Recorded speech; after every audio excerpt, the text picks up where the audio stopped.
আসসালামু আলাইকুম ভাই বোনেরা, আমি আজকে বানাবো ডেওয়ার ভর্তা। প্রথমে আমি ডেওয়া থেকে বিচিগুলো সবগুলো আলাদা করে নিচ্ছি।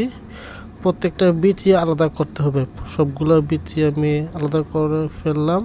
আমি এখন ডেওয়াগুলো রাখলাম। আরেকটি পাত্রে পরিমাণ মতো লবণ দিয়ে দিলাম, তারপর দিলাম ধনিয়া পাতা যেন একটু টেস্টটা ভালো হয়। লবণটা একটু বেশি হয়েছিল, তারপর দিলাম চিনি, পরিমাণ মতো একটু চিনি দিলাম। তারপরে দিলাম একটু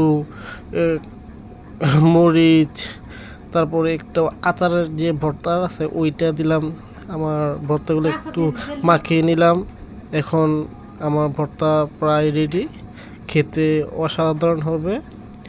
ও রোজা ভাঙার পর এটা একটু মিষ্টি টক খেলে মোটামুটি শরীরে ভালো এবং জিহ্বায় ভালো স্বাদ আসবে। ধন্যবাদ। আসসালামু আলাইকুম।